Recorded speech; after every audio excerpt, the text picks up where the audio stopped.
Within lifespan, there are days of special happiness, days of pride, and days of humility.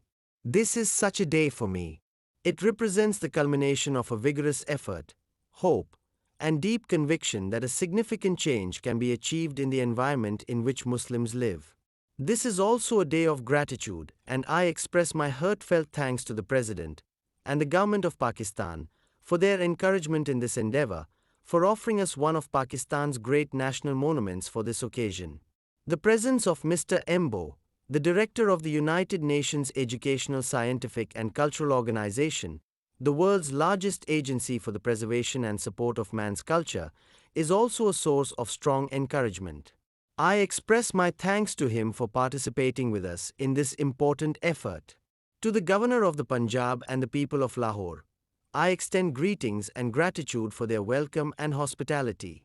We are gathered here today to recognize the work of men and women who, we believe and hope, will have a profound impact on the environment of Muslims in the years ahead. The first series of awards in architecture, within the vast community of Muslims, are about to be given. It is well to ponder at this time about what they mean, what questions they raise, what implications they may have for the future, as well as for our deeper collective concern for the continuous integrity of Islamic architecture and, through architecture, for the whole of Islamic culture. I trust and hope that over the years scholars, architects, planners, officials at all levels, and users will discuss among themselves the significance of the choices made by the jury and the selection committee among some 180 submitted buildings and architectural ensembles. Many, at times even contradictory, conclusions could and should be drawn from the jury's decisions, and, at the very outset, I would like to share with you some impressions, some thoughts, some queries, perhaps a few worries, about the results of these choices. First, let me recall that it was here in Pakistan that the idea of this award was made public, some 4 years ago. It is in part for this reason that the first recipients of the award are gathered here to be recognized for their achievements. It is also in Pakistan that this event takes place because, located roughly in the geographical center of Islam, Pakistan possesses some of the wonders of classical Islamic architecture, like the gardens which surrounds us, some of the most genuine vernacular traditions, as was amply demonstrated in the exhibitions opened yesterday, and some of the most important contemporary efforts within the Muslim world. It is only fitting that this microcosm of Islamic traditions serve as a host for the contemporary achievements within the Muslim world, from the arid shores of the Atlantic Ocean to the tropical splendor of Indonesian islands.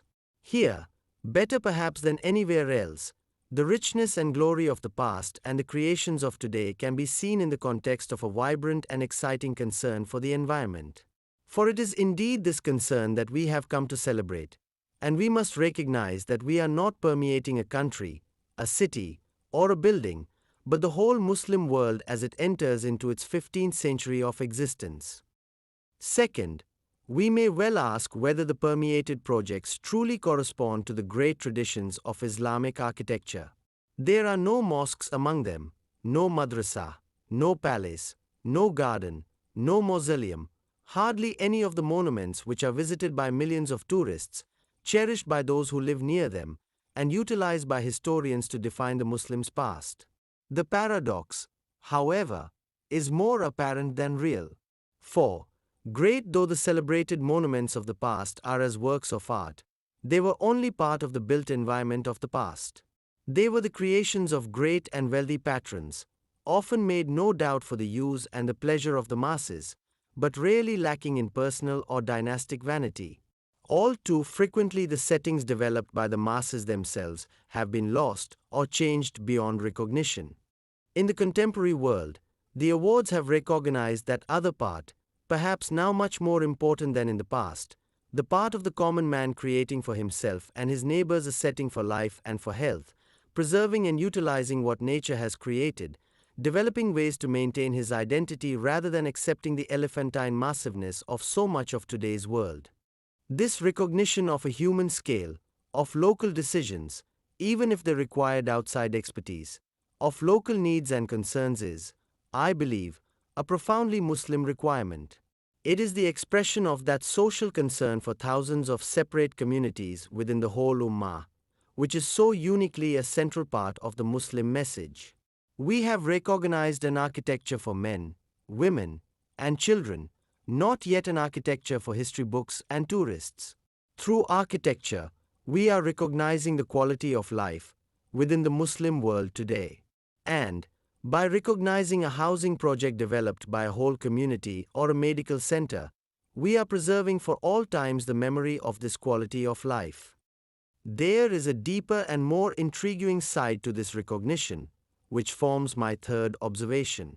These awards may indeed illustrate or sharpen an issue which has been sidetracked over the past 400 years, as scholars and patrons became fascinated with the personalities of architects as artistic and formal creators. The issue is, what architecture are we recognizing? Is it the planning and design of master architects? Is it the architecture of the craftsmen, artisans, and specialists of all sorts who put a building together? Is it the architecture of users? Is it the architecture of certain lands with their peculiar physical characteristics? Is it the architecture of a faith which transcends national, geographic, social, or technological limits? It is easy enough to answer yes to all questions and to identify the merits of any one project according to each one of these criteria. In part, the decisions of the jury have done that. But, in a deeper sense, the important point is precisely that none of these criteria has taken precedence over the others. The implication is that we are recognizing as unique a creative and generative process in which the imagination of one architect or the expectation of Muslim patrons and users interact constantly. Within this continuum, no single moment or decision can be isolated like the element of a chemical compound, because its creative life itself, it is the elusive process of human existence which is the winner, not merely a monument. A fourth observation is that the jury used the word search for nearly all of the projects it recognized. What does this mean?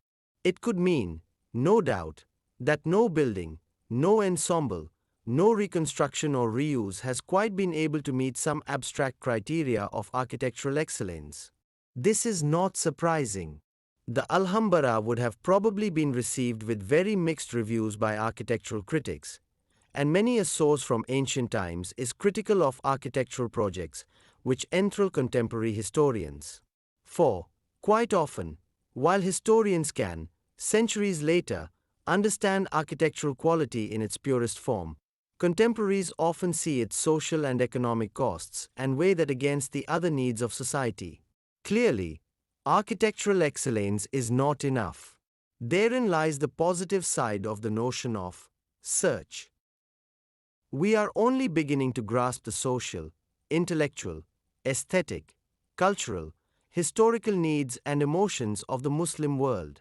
To impose from the very outset of the award process formal or even social criteria of excellence would not only be an exercise in vanity and folly, but a profound moral wrong. We only know the issues and the problems. We know that social changes of momentous proportions are taking place everywhere. We know that expectations have risen both for a good life and for a good Muslim life. We know that we are far too ignorant of our past and far too careless in preserving it. We know that Muslim lands are subjected to pressure and temptations from cultures which are not Muslim, even if nearly all Muslim lands are independent of foreign rule. But the solutions, the answers, to these problems are still unclear. They must be sought, and this is why the award process itself is designed to be one of the means for this collective search. A partial failure can be as important as a unique success. It is in this spirit of common search for solutions to thousands of problems that these awards will play their part. It is a spirit which is well proclaimed in the Muslim message, for the intention of man, the niyyah, is a fundamental part of his action. And, finally, we may turn from the Muslim world to the whole world. Many of the issues which led to the creation of the awards are not unique to the Muslim world. They are issues found in all new lands, as on our shrinking planet all new countries, or all developing countries grope for a visible self-identification of their own and for the satisfaction of new, worldwide expectations about the quality of their lives. But why think only of new or undeveloped countries? Social problems plague lands with the highest per capita income, and self-identification is a concern of countries with the longest history of independence and expansion. It may be just that, as the award highlights the search of the Muslim world for an architecture centered on man and proclaiming the potential of life, an example is given to the whole world of how this can be done. In part, it is simply that the Muslim message is a universal one and not restricted to a few areas or a few ethnic groups. But, in a deeper sense, what we are trying to achieve, this environment we are looking for, is not only ours. It is also something we want to share with the whole world, not as an exercise in pride or vanity, but because of our belief that the means at our disposal may allow us to sharpen issues, to discover solutions for all mankind to use and understand. Such are a few observations based on the awards themselves, on recognized achievements from Senegal to Indonesia, from humble houses to grand hotels, by architects and by masons, by anonymous bureaucracies or specific individuals and collectives, by Muslims and by non-Muslims, yet always for Muslims. But this is not the end of our effort. It is in fact only the beginning, as we are about to embark on the process leading to the second award in 1983, as we seek to extend our network of nominated projects, as we seek to refine the ways in which we judge, as we seek to anticipate issues and problems by organizing seminars and other kinds of research activities to help us better to understand the issues involved. And it is indeed appropriate at this time to mention these issues, or some of them, in public, in front of so many experts and decision makers deeply concerned with this construction of the 15th century of Islam. For without your help and cooperation with ideas, with criticisms, with information, indeed your total commitment and creativity, we cannot succeed in meeting the challenges ahead. What are these challenges? The first one is perfectly exemplified by the very setting in which we meet, the magnificent Shalimar Gardens. From the very beginning we felt that the awards should be given in places of overwhelming historical and aesthetic interest. This is to remind us all of the great traditions to which we are the heirs. But what in fact is the relationship of our roots to what we are today? Surely we do not expect of contemporary architects copies or imitations of the past. We know only too well how disastrous such copying has been. There are two things, I feel, we may appropriately seek from the past. One is what I would call our moral right to decide on the environment which will be ours. However useful and essential outside experts may be, however international contemporary architecture has become, our past, our roots, give us the right to say that the choices we make are our choices and that the opportunities we have today will do for the next decades what early Muslims did in Spain, Syria or Iraq, what the Ottoman Turks, Timurids, or Mughals did some 500 to 600 years ago in Anatolia, Iran or India, to understand sufficiently well what was available and appropriate in non-Muslim lands in order to create something profoundly Muslim. And this leads me to my second point about the monuments of our past. We must learn to understand them well, not simply to preserve them as museums of past glories, but to feel in every part of them a stone masonry, a brick dome, a window, an ornament, or a garden arrangement, that unique spirit, that unique way which made these monuments Islamic. Only then will we be able to impart the same spirit to the technical means and to the forms of today. A second challenge is of a very different order. As time goes on, more and more of the major environmental and architectural programs within the Muslim world will utilize the high technology developed for the most part outside the Muslim world. As airports, office buildings, hospitals, schools, industrial complexes, whole new cities grow in numbers and in quality, they will quite naturally satisfy much less easily the originality of our traditions. The models of the past, even if available, will be technically or economically unsuited to new needs. These new creations will run the risk of becoming homogenized, internationalized, monuments with an occasional arch or dome. But need it be so? While preserving and nurturing the immense variety of our vernacular architecture, how will we be able to channel the necessity of high technology without becoming its slaves? There are areas, perhaps, such as those of solar energy, of water conservation, of thermal control, or of prefabrication, where we should become leaders rather than followers, where our needs can revolutionize the rest of the world. And, finally, let me mention one last challenge: the challenge of education. Not only do we know too little about ourselves, but we have not yet been able to form in sufficient numbers our own experts and practitioners with the full competence to solve the environmental problems of tomorrow. Too many of our best minds are trained outside their own countries. Why is this so? Is it a matter of equipment and of facilities? Is it a question of teaching staff? Is it a peculiar trust in outside expertise? Clearly, we must develop ways to make our own schools of architecture and of planning places to which others will want to come, and this will require yet another kind of intellectual and practical effort. For, even if we create an architecture worthy of praise, we would have partly failed unless we form ourselves the men and women who will realize that architecture. I do not claim that these are the only challenges left to us. Others exist, no doubt. But, as we celebrate the first awards and open the way for the forthcoming ones, all these challenges can help us in defining the attitudes we must develop in thinking of the future and the areas of discovery open to us. It is a task we must accomplish together, fully acknowledging our diversities, but knowing, as well, that there is a straight path which is that of our faith. Let me close, therefore, by reminding you of Attar's great poem, The Conference of the Birds, Mantikat Ater. The birds, you will recall, in huge quantities went in search of the Simurgh, the ideal and perfect king. After my tribulations, 30 of them do reach the end of the journey and come to the gate of the supreme majesty. The chamberlain tests them and then opens the door, and they sit on the musnad, the seat of the majesty and glory.